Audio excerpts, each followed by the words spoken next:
John Cola with OKRaw.com. I have another exciting episode for you. This one's going to be a fun one at that. Actually, I got a viewer named Justin who actually emailed me over a video to answer some of his questions about his first shopping experience at a farmer's market. And if you guys don't grow your own food, I definitely recommend shopping at farmer's markets to get the best food available. But he got a little bit confused at the farmer's market. So in this video, what we're going to do is we're going to answer his questions about buying fresh produce at his local farmer's market. Because not all farmers markets are created equal. And once again, I want to encourage you guys to eat a diet rich in fruits and vegetables, and farmers markets are great places to get them. So let's go to that clip. Hey John, it's Justin Doyle here. Just driving back from going to my first farmers market. It was the Charlotte Regional Farmers Market in Charlotte, North Carolina. And just have a couple questions for you. Because man, I'm overwhelmed. I tried to prepare and watch you know, your farmer market tips videos before I left, but it's just I have a hard time knowing, you know, when I went there, okay, what's organic, what's not. I saw a lot of signs that said pesticide free, but after talking with the people, I found out that's not necessarily organic. So is pesticide free the same as organic? Absolutely not. Pesticide free means they're just not spraying pesticides on there.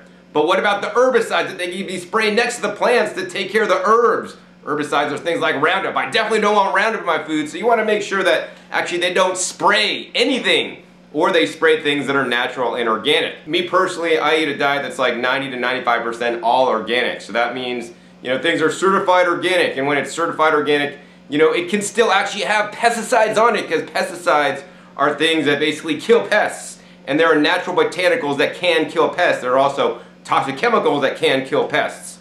You know, there are also things like fungicides and miticides and herbicides that can be sprayed on crops to, you know, deal with the weeds in between the rows or the fungus. So just because it's pesticide free doesn't mean it's herbicide free, miticide free, or fungicide free.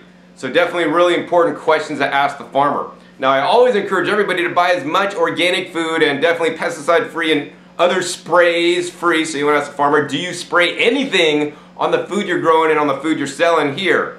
And if so, what? And you want to know what exactly they're spraying. I always encourage you guys to eat the best and highest quality food you can that has the least amount of sprays on it, whatever it is, any kind of sprays.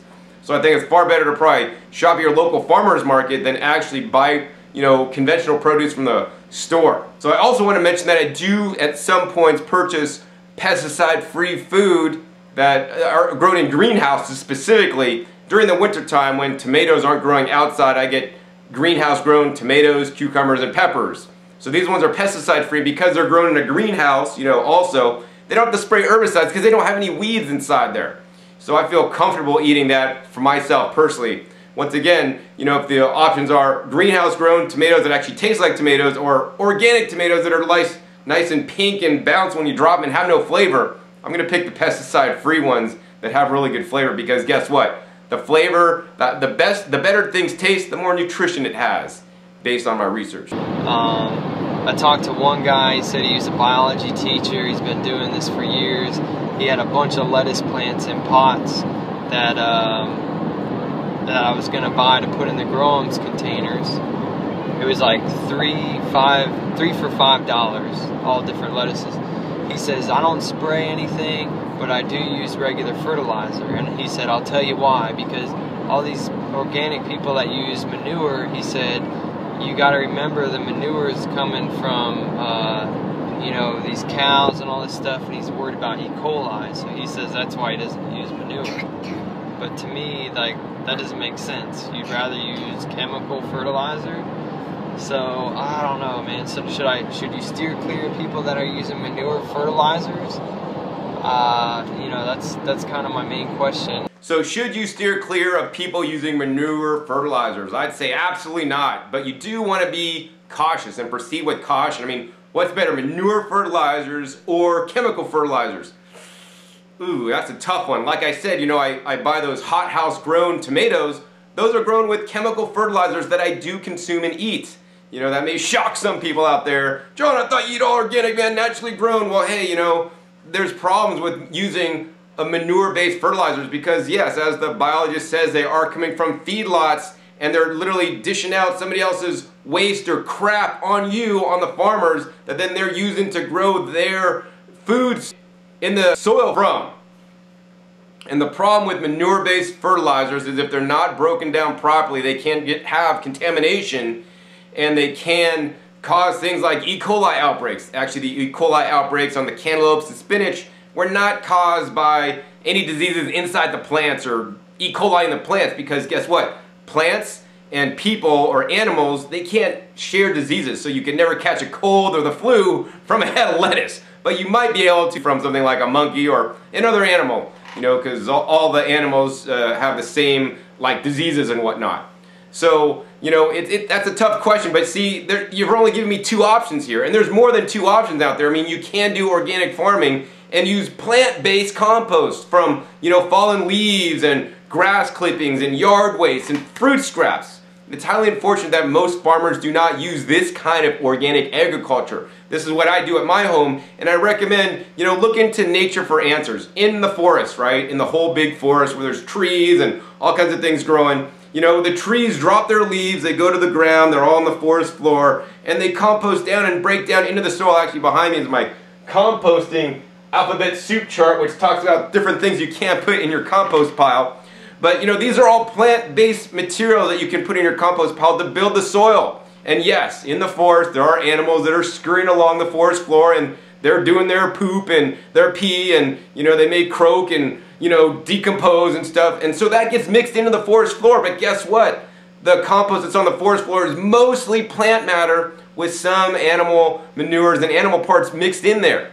And that's the kind of organic gardening that I want to do, and I would like to buy food that's based on that. Unfortunately, that can be very hard to find. So if you have the choice of manure-grown foods, you want to ask the farmer, you know, how long have you composted your manure? You know, if they're just taking manure straight out the horse's ass, putting it on the plants, and then they're picking those plants and you're eating it, not a good thing at all, in my opinion.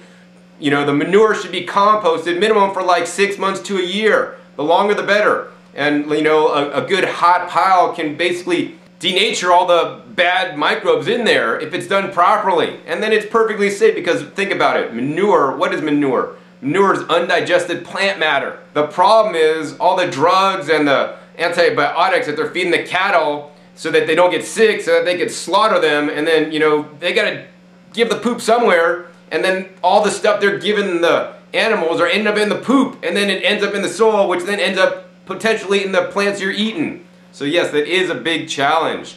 So, you know, I could only recommend you guys do what you feel right with, and hopefully using some of the guidelines that I recommended. Yes, I still do eat some produce grown with manures, because it's almost unavoidable in our society today. So if I'm at a farmer's market and I have the choice between purchasing my produce from a farmer that uses mostly plant-based compost instead of animal compost, I'm going to go with the guy that's using mostly plant-based compost and maybe a little bit of animal manure. I really don't like to purchase products from people that are using all animal manures. You know, that's just a tough question. You want to ask the farmer also other questions to see, you know, how sustainable his practices are, when his produce was harvested and whatnot. And we'll probably talk about that in just a little bit more. I found another place that said they were organic, and I asked them, you know, well, you know, what kind of fertilizer do you use?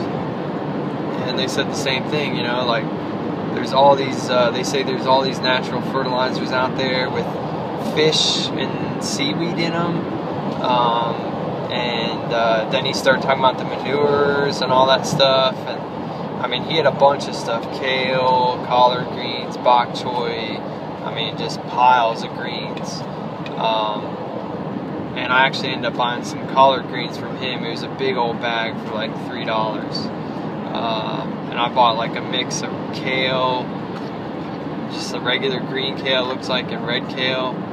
I think it was like also $3. It was a big, I think it was a pound, 2-pound bag maybe, or a pound, probably a pound. So next, let's talk about fertilizer. I did touch on that with manure-based fertilizers, but what are organic fertilizers? Well, there are organic fertilizers made from natural components, so things like ground up fish, you know, kelp meal, you know, once again, compost, the plants. There's things like rock dust or ground up rocks that they add back in to fertilize, to add nutrients back into the soil. You know, there's a whole bunch of different things that farmers can use. Unfortunately, you know, many farmers take the easy way out. They just buy a bag of stuff that's a chemical fertilizer to put in. And you know, I always encourage you guys to do the best you can. You know, you want to buy foods that are grown as natural as possible. I generate my own compost so that my garden is grown on my own compost, which is all the plant matter from my garden, the yard clippings and yard waste, and also the food scraps that I put in my compost bin. Some other things I use also are the rock dust. So you always want to ask every farmer that you're going to support at a farmer's market, do you use rock dust?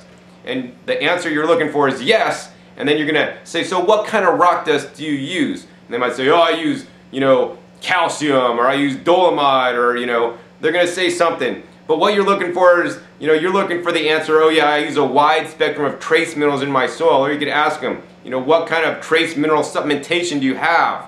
I mean, the answer you're looking for is a large number. So I add 70 plus minerals to my soil, because most farmers might add a handful, maybe a dozen at the most. But we want to support farmers that add a lot of trace minerals in the food. Most farmers put NPK, which is a standard fertilizer, which has 3 minerals. But there's over 100 minerals on the periodic table of the elements.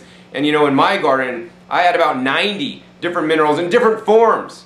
And so, you know, really by growing your own food, you're going to be able to control what you're eating. Otherwise, you're going to be at the mercy of whatever the farmer grows and whatever he puts on the crops. So, you know, I really want to encourage everybody out there to eat produce that's grown in the plant-based compost. So the main question you want to ask the farmers, because this is probably one of the most important things, or actually 2 questions I'll give you guys right now.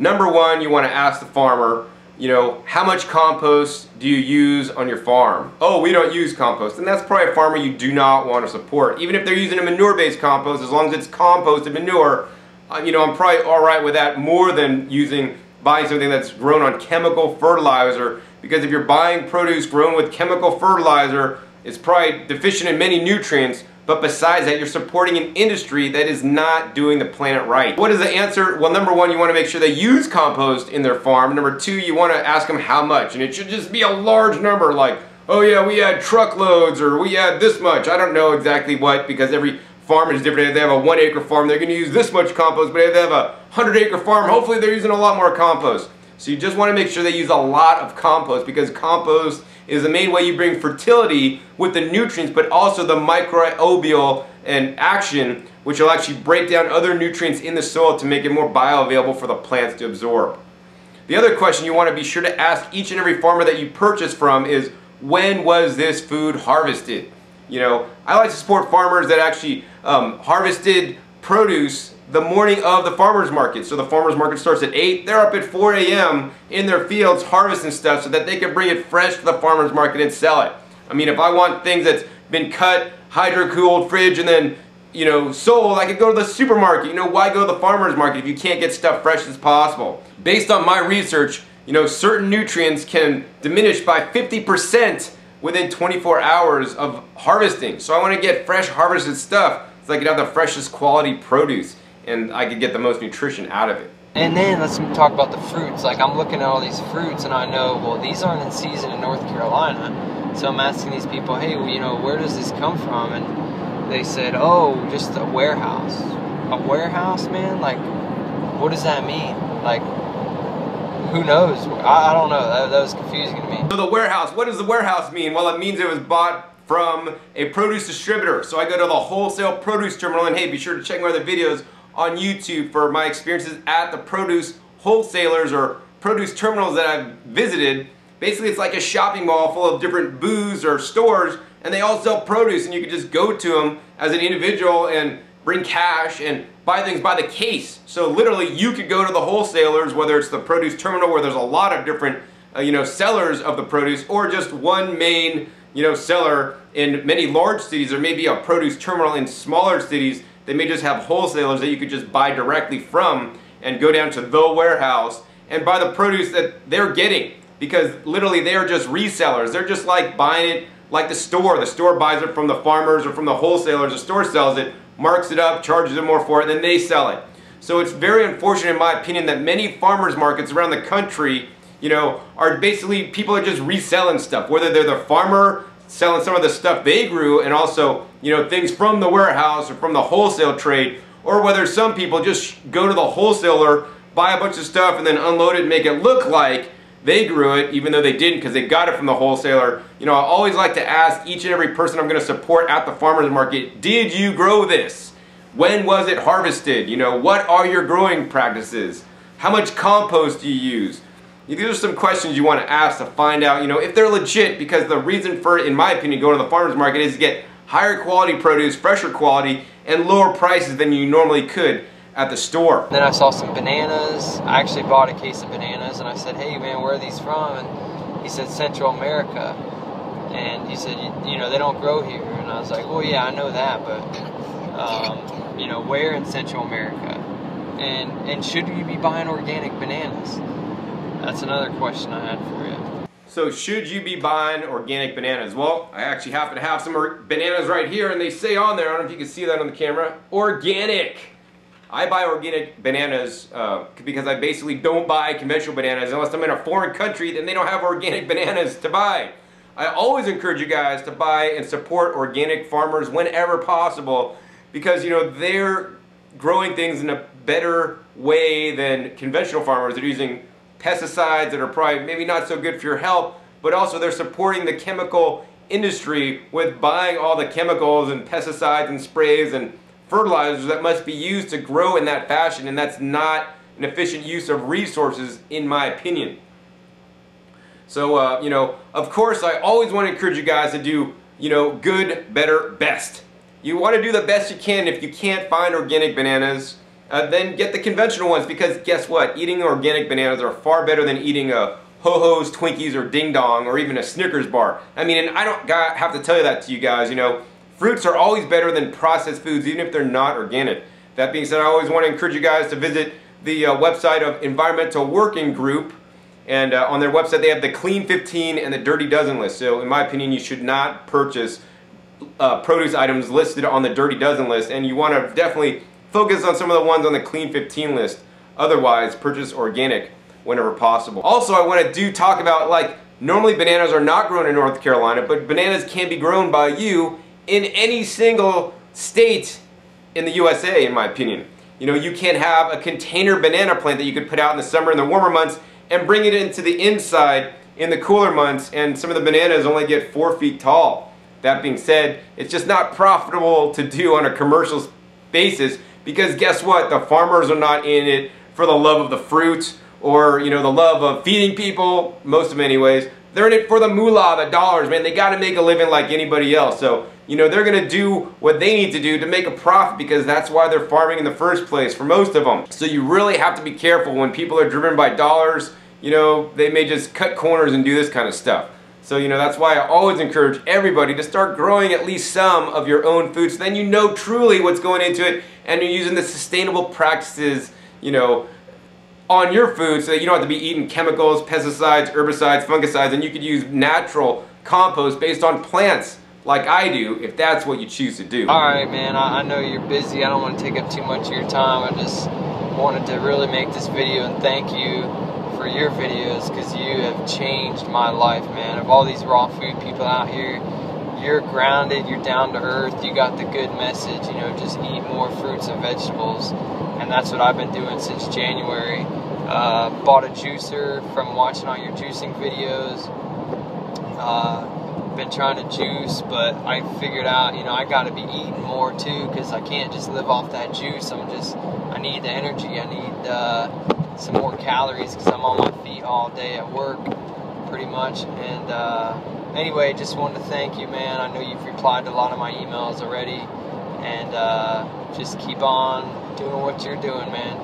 Thanks. Alright, Justin, well, I'm so glad that I actually have made a positive change in your life. You started juicing, eating more fruits and vegetables, because that's what, to me, raw foods is all about, man. All these raw food teachers might be making gourmet raw food stuff, and, you know, frankly, I eat at some different raw food restaurants, or even at some raw food people's places, and they're making me food, and I don't feel so good afterwards. You know, all they really need to do is eat more fruits and vegetables, make meals with lots of fruits and vegetables, and minimize all the other stuff in there so that you can feel great. But many people don't get this fact, and it's just so easy. It's right in front of your eyes. You just need to do it. So I definitely want to encourage you, if you need more calories, you're not getting enough from the juices. Number one, you want to make sure you drink an adequate amount of juice. Number two, you want to eat foods with higher caloric values. So if you're making vegetable juices, they don't have a lot of calories in them, but something like bananas, they got lots of calories in there. No matter what, I always want to encourage everybody out there to eat a plant-strong diet, rich in fresh fruits and fresh vegetables. And once again, minimize the other stuff. Minimize processed foods, minimize things in packages, bottles, and jars. Minimize animal products, including meats, eggs, and dairy. I mean, those things are not necessary. We don't really need those things. If you eat enough fruits and vegetables, you're going to get everything you need. So anyways, Justin, I hope this video answers a lot of these questions for you, but also helps some other people out there so that they can eat more fresh fruits and vegetables too, and get healthier and lose weight just like you are. So hopefully you guys enjoyed this episode. Once again, my name is John Kohler with OKRaw.com. We'll see you next time. And remember, keep eating your fresh fruits and vegetables. They're the best.